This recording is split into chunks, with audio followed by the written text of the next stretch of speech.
considered together. Another important criteria, number 9, is market trends and conditions. So what is the demand like for your product or service? No? Is the demand permanent in nature? Can it be sustained? Or is it just a fad, no, that will only be around for the next few months, the next few years? Or will the product or service become obsolete because of foreseeable technologies? No? For example, around 10, 12 years ago, internet cafes were very popular. No? And that's because internet access was very hard to get, and computers were cost of computers were quite prohibitive. But now, laptops, tablets are very affordable, and internet access is very easy. Establishments and malls just offer it for free, just to entice customers to go. So the demand for that concept died down. No? There's some more in areas, provincial areas, where it's still not as easy to get access, or it's not as affordable. But in most metropolitan areas, it's not as much in demand as before. No? So what's the demand for your product or your service? No? Is it for the long term? Remember that franchise agreements can go for many years, 5, 10, 15 years. Is the demand going to continue in the next few years? Okay, number 10 is capital. This is your capital as a franchisor. Do you have capital to invest in a franchise program? There is a misconception that you don't need, that because franchising is a low-cost means of investment, doesn't mean that it's a no-cost means of investment. It means that you still have to invest in a franchise program. The saying, you have to spend money to make money, still applies. You still have to invest your time and effort and money in developing a business plan, franchise agreements, operations manual, and also spending on marketing. So, do you have capital to start up a franchise program? 11 and 12 are, the more softer requirements of the company. How strong is your management team?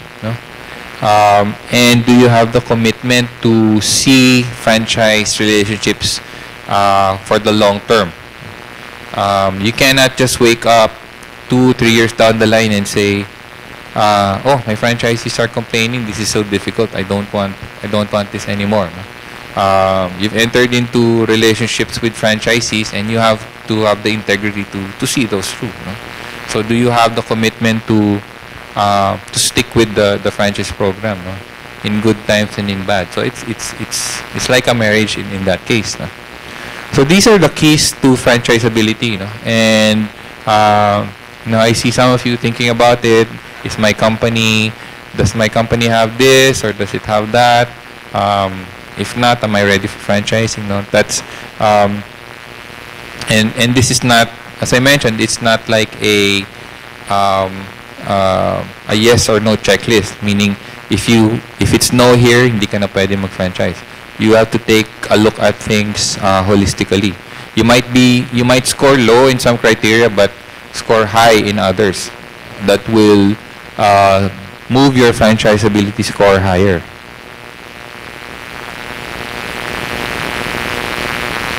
Basically, your business must work on 3 levels, the franchisability.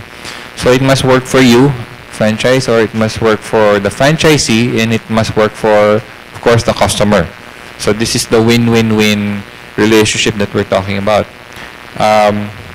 You might be surprised to hear that sometimes franchisors are so intent in making their franchisees make money that they forget their own side.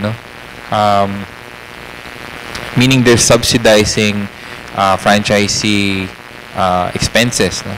And that won't work because if your franchisees are making money but your business is losing, then it's not a sustainable relationship. No?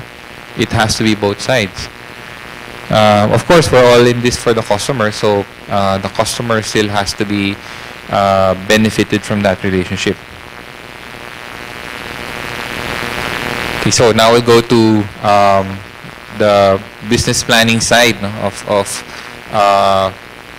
franchise structures. And one of the first things you need to determine is what franchise format will you use. Okay? And these are the most common ones.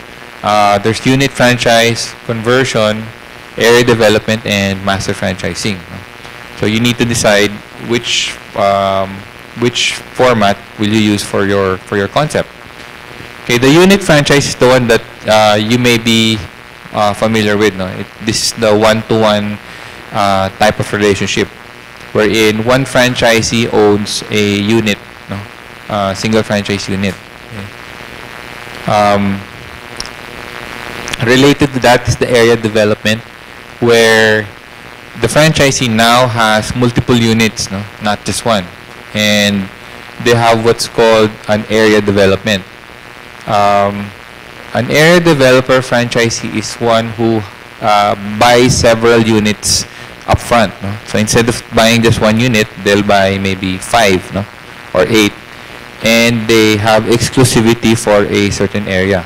For example, somebody might go to you and say, I want 8 units in Cebu, and I want exclusivity for Cebu. So don't give it to any other franchisee.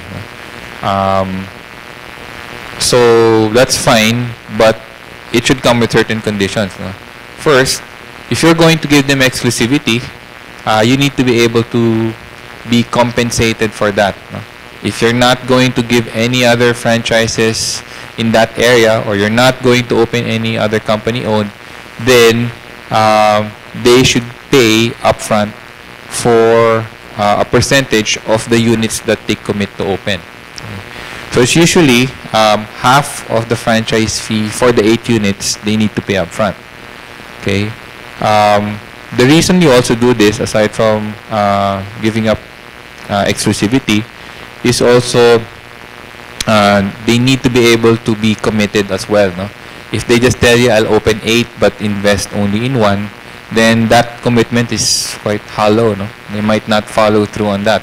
But if they're already committed, they've already got 1 foot in the door, they paid half of the 8 already, then it's up to them now to follow through on that commitment. No? So that's what an area developer is. No? And we're seeing this more and more, especially for concepts that have large numbers of units. Okay? And for concepts whose initial investment is quite low. No? Usually with the kiosk, the carts, it's much harder to get an area developer for the more expensive concepts. No? But for carts, kiosks, it's becoming more and more common. No? So, and also many of these companies, if you get, example, an interested party in, let's say in Gensan, no? And they only want to open 1 unit, you might not be very encouraged to open just 1 unit. No, have to fly out all the way there and just support 1 unit, and arrange logistics for delivery for just 1 unit. But if we're talking about 3, 4, 5, then yes, maybe we can open there. So that's why many franchisors are also looking at area development. Okay, another format would be conversion, no? And this is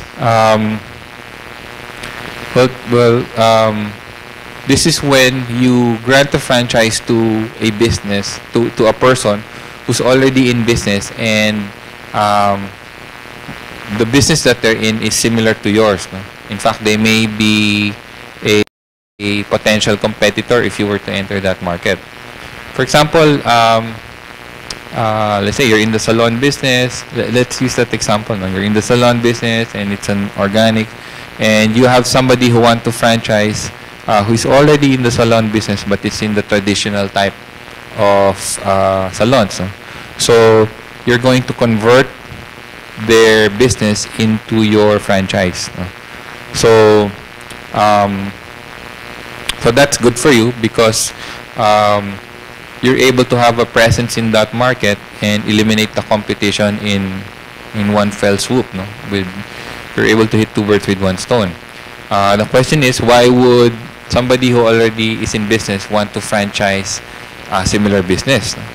Well, maybe they're not doing very well. No? They're not making money, and they want to move over